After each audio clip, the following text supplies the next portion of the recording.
Good morning everyone. Zoology की इस online class में आप सभी का स्वागत है। और आज हम जूलॉजी सब्जेक्ट में कॉन्सेप्ट ऑफ लर्निंग यानी अधिगम की जो अवधारणा है उसके बारे में आज हम पढ़ेंगे कि जो अधिगम है वो क्या होता है, कितने प्रकार का होता है और एनिमल्स में जो लर्निंग का जो प्रोसेस है वो कैसे संपन्न होता है। जैसा कि हम जानते हैं कि जो जूलॉजी का एक जो ब्रांच है इथोलॉजी, जिसमें हम एनिमल बिहेवियर की हम स्टडी करते हैं, यानी विज्ञान की वह शाखा जिसमें प्राणियों का उनके प्राकृतिक आवास में उनके व्यवहार का अध्ययन करना, ये हम इथोलॉजी के अंतर्गत हम करते हैं। और ये एक बायोलॉजी की कहें या जूलॉजी की एक ही ब्रांच है और इसी में आता है लर्निंग या अधिगम। जैसा कि हम जानते हैं कि जो लर्निंग का जो प्रोसेस है वो लाइफ टाइम चलता रहता है, यानी जो प्रत्येक एनिमल है वो जीवन पर्यंत जो लर्निंग है या अधिगम है वो प्रोसेस उसमें चलता रहता है। जो सीखने की जो क्रिया है वो जीवन भर चलती रहती है। अलग अलग साइंटिस्ट ने लर्निंग की जो डेफिनेशन है वो अलग अलग दी है। एक सामान्य डेफिनेशन की हम बात करें तो जैसा कि हमने जो लर्निंग का जो प्रोसेस है इसके अंतर्गत कई टाइप्स की जो लर्निंग है, कॉन्सेप्ट है वो इसमें आएंगी। तो अनुभव के आधार पर व्यवहार में होने वाला जो स्थायी परिवर्तन है वो लर्निंग कहलाता है, अधिगम कहलाता है। यानी अनुभव के आधार पर व्यवहार में, बिहेवियर में होने वाला स्थायी जो परिवर्तन है वो लर्निंग है, अधिगम है। और प्रत्येक जीव अपने जीवन काल में जीवन भर कुछ न कुछ सीखता रहता है। वो देखकर भी सीखता है, दूसरों की अनेक प्रकार की जो क्रियाओं को, घटनाओं को देखकर भी वो सीखता है। इस तरह से लर्निंग जो एक ऐसा प्रोसेस है जो कि लाइफ टाइम चलता रहता है। और थॉर्पे नामक साइंटिस्ट थे, उन्होंने इस पूरी लर्निंग की प्रोसेस को उन्होंने इस तरह से उनको वर्गीकरण किया था, जिसमें हैबिचुएशन या स्वाभाविकरण आता है, ट्रायल एंड एरर, जांच और भूल विधि, क्लासिकल कंडीशनिंग जो कॉन्सेप्ट है लर्निंग की, लेटेंट लर्निंग है, इनसाइट लर्निंग है, इम्प्रिंटिंग है। इस तरह से ये लर्निंग की कई कॉन्सेप्ट है जो थॉर्पे नामक साइंटिस्ट ने दी थी। और अब हम क्रमवार एक एक जो पॉइंट है उनको हम देखेंगे। सबसे पहले जो लर्निंग में आता है हैबिचुएशन या स्वाभाविकरण, यानी स्वाभाविकरण यानी कुछ ऐसी क्रियाएं होती है जो व्यक्ति के या एनिमल के स्वभाव में आ जाती है और धीरे धीरे उससे वो सीखता है, वो स्वाभाविकरण है। यानी इसकी यदि हम डेफिनेशन की बात करें तो यदि किसी एनिमल को यदि बार बार कोई उद्दीपन दिया जाए, कुछ स्टिमुलेशन दिया जाए और उस उद्दीपन के प्रति उसे किसी प्रकार की सजा या किसी प्रकार का प्रतिफल उसे प्राप्त नहीं हो रहा हो, तो धीरे धीरे वो जंतु क्या करता है, उस उद्दीपन के प्रति अनुक्रिया करना बंद कर देता है। जैसा कि हम जानते हैं कि हम सभी जो एनिमल्स हैं उनमें क्या होता है कि किसी प्रकार का यदि उद्दीपन दिया जाता है तो वो उसके प्रति अनुक्रिया करता है, यानी रिस्पॉन्स दर्शाता है। यदि हम किसी प्रकार का उसको स्टिमुलेशन दे रहे हैं तो वो रिस्पॉन्स करता है। हैबिचुएशन में क्या होता है कि किसी एनिमल को यदि हम बार बार किसी प्रकार का उसे स्टिमुलेशन दे रहे हैं, उसे उद्दीपन दे रहे हैं और उसके प्रति उसको किसी प्रकार का उसको प्रतिफल नहीं मिलता है, उसको न तो पनिशमेंट मिलता है न उसे किसी प्रकार का पुरस्कार प्राप्त होता है, तो वो क्या करता है, उस उद्दीपन के प्रति धीरे धीरे रिस्पॉन्स करना बंद कर देगा या रिस्पॉन्स करना कम कर देगा। जैसा कि एग्जाम्पल के तौर पर हम देखें, जैसा कि ये स्लाइड में आपको यहाँ स्पाइडर का जो वेब है, जाल है, वो आपको दिखाई दे रहा है। हम जानते हैं कि जो स्पाइडर होती है वो अपने जो जाल है उसका उसके बीच में रहती है और जैसे ही इस मकड़ी के इस जाले के पास में इसका भोजन या कोई शिकारी या कोई जो सूक्ष्म जीव है इसके पास में आता है, तो जैसे ही इसको टच करता है तो ये मकड़ी इसके प्रति बहुत सेंसिटिव होती है। इसे पता लग जाता है कि कोई जो भोजन है वो उसके पास में आया, तो ये झपट से इसके पास में पहुंचती है, झपटा मारती है। लेकिन उसको लगता है कि बाद में इसको महसूस होता है या कुछ नहीं था। यदि बार बार ये इसको यदि हम कृत्रिम तरीके से यदि इसके मकड़ी के जाले को यदि हम बार-बार इसको टच करेंगे, तो ये कई बार ये यानी इसके लिए क्या हो गया, ये एक प्रकार का स्टिमुलेशन हो गया, तो उसके प्रति ये रिस्पॉन्स दर्शाएगी। लेकिन धीरे-धीरे इसको यदि इसको नए किसी प्रकार का इसका प्रतिफल नहीं मिलता है, तो धीरे-धीरे ये इस स्टिमुलेशन के प्रति इसका जो रिस्पॉन्स है वो कम हो जाएगा या घट जाएगा, या बाद में एकदम ये रिस्पॉन्स देना बंद कर देगी। इसको हम बोलेंगे स्वाभाविकरण, हैबिचुएशन। ये एक प्रकार का लर्निंग है। इसने सीख लिया, यानी इसने सीख लिया कि इस स्टिमुलेशन के प्रति हमें कुछ ही प्राप्त नहीं होगा, तो यह उसके प्रति रिस्पॉन्स देना बंद कर देता है। इसी प्रकार हम देखते हैं कि जैसे छोटे बच्चे होते हैं, बाल्यावस्था में, जैसे कि मान लीजिए वो खूब खूब रोते हैं, तो पेरेंट्स हैं उनको चुप कराने के लिए कई प्रकार के अन्य प्रकार के जो उद्दीपन है या स्टिमुलेशन कहें के द्वारा उन्हें चुप कराने का या लुभाने का प्रयास करते हैं। जैसे ताली बजा के उन्हें चुप कराने का प्रयास किया जाता है। तो एक बार हम ताली बजाने का हम स्टिमुलेशन देते हैं, तो बच्चा है वो शांत हो जाता है, लेकिन थोड़ी देर बाद वापस वो रोना स्टार्ट कर देता है। लेकिन उसके बाद में फिर हम ताली बजाते हैं, तो धीरे-धीरे क्या होता है कि जो उसका स्टिमुलेशन है, सॉरी, जैसे कि ताली बजाने का जो स्टिमुलेशन है, उसके प्रति वो चुप होता है, रिस्पॉन्स दे रहा है वो। लेकिन धीरे-धीरे ताली बजाने के बाद में उसे किसी प्रकार का उसे प्रतिफल उसे नहीं मिलता है, तो धीरे-धीरे वो ताली बजाने के प्रति भी उसका रिस्पॉन्स है वो कम हो जाता है। यानी वो क्या हो गया, वो हैबिचुअल हो गया। यानी उसके स्वभाव में आ गया, उसने सीख लिया कि यहाँ कुछ नहीं है या कुछ नहीं मिलना। इस तरह से इस प्रकार की लर्निंग है वो हैबिचुएशन कहलाती है या स्वाभाविकरण कहलाती है। इसके बाद में एक आता है ट्रायल एंड एरर लर्निंग, यानी जैसा कि हम जानते हैं कि हम स्वयं भी हम देखते हैं, व्यवहार में देखते हैं, वातावरण में देखते हैं कि हम कई बार गलतियों से हम सीखते हैं। उसी के आधार पर ये जो कॉन्सेप्ट है वो है ट्रायल एंड एरर लर्निंग, यानी ये एक प्रकार का अलग तरह का लर्निंग प्रोसेस है। प्रत्येक सभी जो जीव होते हैं वो प्रयास करते हैं, फिर गलतियां करते हैं, फिर उससे सीखते हैं। यानी हम बार-बार जो हमारा प्रयास है, वो हम प्रयास करते हैं, गलतियाँ भी करते हैं और उसके बाद में हम सीखते हैं। इस तरह से ये भी एक प्रकार का क्या है, लर्निंग हुआ। यानी प्रयास करने से, गलतियाँ करने से हम गलतियों से सीखते हैं। हम अपनी जो भूल हैं, उनसे हम सीखते जाते हैं, तो ये भी एक प्रकार का लर्निंग प्रोसेस है। और थॉर्नडाइक ने इसके लिए कई प्रकार के जो पज़ल बॉक्स है, वो बनाए थे। इसमें देखिए आप, जैसे ये एग्ज़ाम्पल था कि जो एक कोई जो भूखी, प्यासी जो बिल्ली है, उसको एक इस तरह के पज़ल बॉक्स में उसको बंद कर दिया गया और उसमें यहाँ एक लीवर रखा गया। यदि इस लीवर के ऊपर किसी तरह से इस बिल्ली का अगर पैर लगता है, तो ये लीवर है वो दबता है, उसके कारण ये जो इसका जो अ, दरवाज़ा है वो खुल जाता है और बिल्ली यहाँ से मुक्त हो जाती है। इस तरह के अनेक प्रकार के पज़ल बॉक्स बनाए गए अलग-अलग साइंटिस्ट के द्वारा, और इसमें देखा गया कि जो प्रत्येक जो एनिमल होता है, वो क्या करते हैं कि अनेक प्रकार के वो इस प्रकार की परिस्थिति से निकलने के लिए वो प्रयास करते हैं, कई बार गलतियाँ करते हैं, भूल करते हैं, उसके बाद वो सीखते हैं। यानी वो लर्निंग, ये प्रकार की लर्निंग है। जैसा कि इस चित्र में देखिए आप, इस बिल्ली को इस बॉक्स में बंद कर दिया गया है, बाहर इसके भोजन रखा गया है। ये भूखी है, इसलिए भोजन को ग्रहण करने के लिए काफ़ी प्रयास करती है, अंदर से प्रयास कर रही है, बैठ के प्रयास कर रही है, लेट के प्रयास कर रही है, लेकिन भोजन इससे दूर है।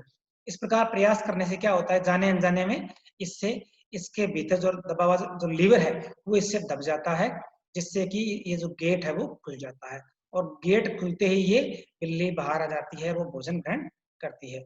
इस तरह से इसने अनेक प्रकार के प्रयास करने से, अनेक प्रकार की गलतियों से, है ना, एरर से, है ना, भूल से, इसने इसका जो गेट है उसको खोलना सीख लिया, या यूँ कहें लीवर को दबाना इसने सीख लिया।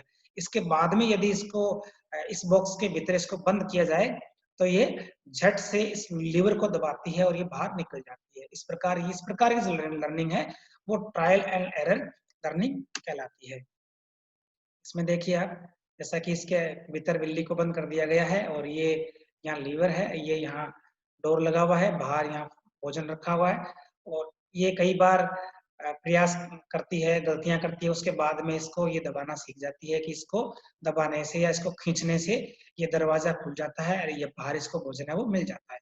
इस प्रकार यह जो लर्निंग का जो प्रोसेस है, वो ट्रायल एंड एरर प्रोसेस कहलाता है। इसी प्रकार एक है क्लासिकल कंडीशनिंग। इसमें क्या है कि विशेष प्रकार की परिस्थिति में, इसी विशेष प्रकार की परिस्थिति में किसी जंतु के द्वारा व्यक्त किया गया जो प्रतिवर्ती क्रिया है वो क्लासिकल कंडीशनिंग कहलाती है। और इसके लिए जो पावलोव नामक जो साइंटिस्ट थे उन्होंने डॉग पर एक्सपेरिमेंट किया था जो कि काफी प्रसिद्ध है और इसे हम जानते भी हैं। उन्होंने जब डॉग को उन्होंने भोजन देना प्रारंभ किया तो उसके साथ में उन्होंने एक प्रकार का स्टिमुलेशन रखा, यानी घंटी के रूप में। यानी जब सबसे पहले जब भोजन दिया जाता है तो वो पावलोव ने देखा कि जब डॉग को भोजन दिया जा रहा है तो उसके मुंह से सलाइवा का सिक्रेशन होता है। उसके बाद में उन्होंने भोजन के साथ में एक प्रकार का जो स्टिमुलेशन है वो प्रारंभ कर दिया, बेल को बजाना। यानी बेल को बजाने के बाद में उन्होंने भोजन देना स्टार्ट कर दिया। तो कुछ समय बाद में जो डॉग है वो इस तरह से उसमें लर्निंग होगी कि बेल बजाते ही उसकी बक्कल कैविटी से सलाइवा का सिक्रेशन होने लगा। भले ही भोजन उसे न दिया जाए, सिर्फ बेल बजाने से ही उसमें क्या है कि जो बक्कल कैविटी से लार का श्रवण है वो होने लग गया। इस प्रकार विशेष परिस्थिति के वक्त किया गया जो प्रतिवर्ती क्रिया है वो क्लासिकल कंडीशनिंग कहलाती है। यानी विशेष परिस्थिति में इस तरह से ये पावलोव का जो एक्सपेरिमेंट था, इसमें देखिए आप जब इसको फूड दिया जाता है तो इसमें लार का श्रवण हो रहा है, ये रिस्पॉन्स कर रहा है, ये प्रकार का स्टिमुलेशन है और ये रिस्पॉन्स कर रहा है। उसके बाद में बेल के रूप में इसको स्टिमुलेशन दिया गया, उसके बाद में रिस्पॉन्स देना प्रारंभ कर दिया इसने कि जैसे ही बेल है वो एक प्रकार का स्टिमुलेशन हो गया इसके लिए और ये रिस्पॉन्स कर रहा है, सलाइवा का सिक्रेशन कर रहा है। तो यह जो लर्निंग है वो क्लासिकल कंडीशनिंग लर्निंग कहलाती है। इसी प्रकार एक होती है लेटेंट लर्निंग या जिसे हम अव्यक्त लर्निंग भी कहते हैं, यानी जो हिडन जो लर्निंग है, जो गुप्त जो लर्निंग है वो लेटेंट लर्निंग कहलाती है। होता क्या है कि अनेक प्रकार के जो एनिमल्स होते हैं वो कई बार क्या है कि जाने अनजाने में इस तरह की लर्निंग या अधिगम उनमें हो जाता है कि आवश्यकता पड़ने पर उस जो गुप्त लर्निंग को या जो गुप्त ज्ञान है, जो अव्यक्त किया गया जो ज्ञान है उसका वो सदुपयोग करते हैं, उसका वो उपयोग करते हैं। जैसा कि मान लीजिए ये एक टी मेज है जिसमें यहाँ एक साइड में मान लीजिए भोजन को रखा जाता है, एक साइड में यहाँ पानी को रखा जाता है। मान लीजिए यहाँ पानी है, यहाँ भोजन है। मान लीजिए ये यहाँ सिर्फ भूखे यहाँ चूहे को छोड़ा जाता है जो भूखे हैं, प्यासे नहीं है, तो सिर्फ भूखे हैं। तो यहाँ भोजन है और यहाँ पानी है।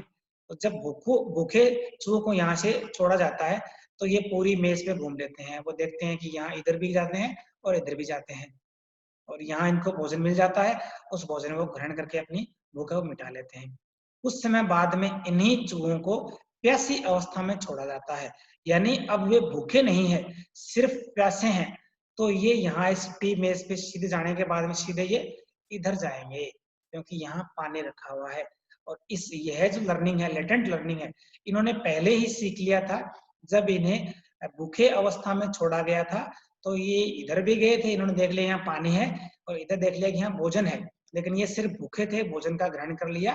लेकिन बाद में जब इन्हें प्यासी अवस्था में छोड़ा जाता है तो ये इधर नहीं जाएंगे, ये सीधे इधर जाएंगे क्योंकि यहाँ पानी है। इस तरह से ये जो लर्निंग थी, ये जो पहले का सीखा हुआ जो ज्ञान था, जो प्रीवियस नॉलेज था, पहले का सीखा हुआ जो ज्ञान था, इनके भीतर अव्यक्त रूप से था या कहीं गुप्त ज्ञान के रूप में था, जिसका इन्हें आवश्यकता पड़ने पर इन्होंने इनका उपयोग किया। इस तरह की जो लर्निंग है वो लेटेंट लर्निंग कहलाती है। इसके बाद में एक आती है इम्प्रिंटिंग या जिसे हम अध्ययन कहते हैं। इम्प्रिंटिंग क्या है कि कई साइंटिस्ट थे जैसे कि लॉरेंज हैं, तो इन्होंने ये देखा कि सभी जीवों के जीवन काल में एक इस प्रकार का लर्निंग के प्रति एक सेंसिटिव पीरियड आता है।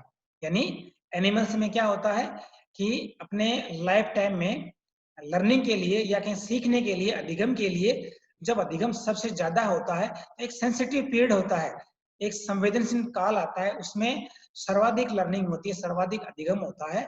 तो उस दौरान ये जो एनिमल्स होते हैं, जीव होते हैं, वो सबसे ज्यादा सीख सकते हैं। जैसा कि हम जानते हैं कि छोटे जो पिल्ले होते हैं, कुत्ते के पिल्ले होते हैं, उनको बचपन में उनको सिखाया जाता है, उसके बाद में वो उनमें जो लर्निंग है वो हो जाती है।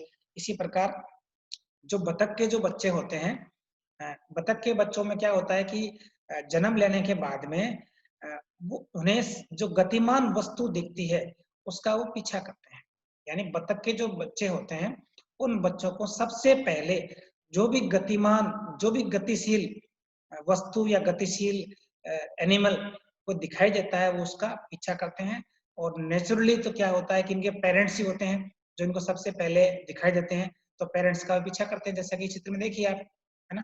और कई बार क्या होता है कि आर्टिफिशियल रूप से या कृत्रिम रूप से ना वैज्ञानिक जो एक्सपेरिमेंट होते हैं उस दौरान ये भी हो सकता है, जैसे कि जैसे ही इनका जन्म होता है, इन्होंने सबसे पहले गतिमान वस्तु के रूप में मान लीजिए इस डॉग को देखा है, तो सब ये इसका पीछा करने लग जाते हैं। इस तरह से इस चित्र में देखिए आप, यानी प्रत्येक जो एनिमल के लाइफ टाइम में एक सीखने का, लर्निंग के लिए एक सेंसिटिव पीरियड होता है, जब अधिगम सर्वाधिक होता है, सबसे ज्यादा होता है। उस समय जो अधिगम है वो लाइफ टाइम के लिए इस तरह की बातें सीखी उसमें जाती है कि वो लाइफ टाइम काम आती है। तो सेंसिटिव पीरियड में अत्यधिक या कहें उच्चतम अधिगम होता है। ये जो लर्निंग है एक प्रकार की इम्प्रिंटिंग कहलाती है। और उसके बाद में एक आता है इनसाइट लर्निंग, जो कोहलर और कोफका नामक दो साइंटिस्ट थे। उन्होंने देखा कि कई बार क्या है कि जीवों के सामने कुछ विशेष प्रकार की समस्याएं उत्पन्न हो जाती है ना, जटिल समस्याएं उत्पन्न हो जाती है। तो उस समस्या से निपटने के लिए वो अपनी इनसाइट या कहें अपने सूझबूझ का उपयोग करते हैं, अपनी अंतर्दृष्टि का उपयोग करते हैं और उन समस्याओं का समाधान करते हैं। तो इस प्रकार की लर्निंग है इनसाइट लर्निंग कहलाती है। काफी उच्चतम प्रकार का ये अधिगम है, हायर लेवल का अधिगम होता है। जैसा कि कोहलर और कोफका ने एक प्रयोग किया था। उन्होंने देखा कि एक पिंजरे के भीतर जो चिंपैंजी है, चिंपैंजी के ऊपर उनका प्रयोग था। एक पिंजरे के भीतर चिंपैंजी को बंद कर दिया गया, इसमें कई बॉक्स रख दिए गए और इस पिंजरे के ऊपर फ्रूट के रूप में केले हैं वो यहाँ लटका दिए गए और चिंपैंजी इन केलों तक नहीं पहुंच सकता, लेकिन इसमें कुछ बॉक्स रख दिए गए। तो ये एक प्रकार की समस्या जो है, प्रॉब्लम है, इस चिंपैंजी के सामने आई।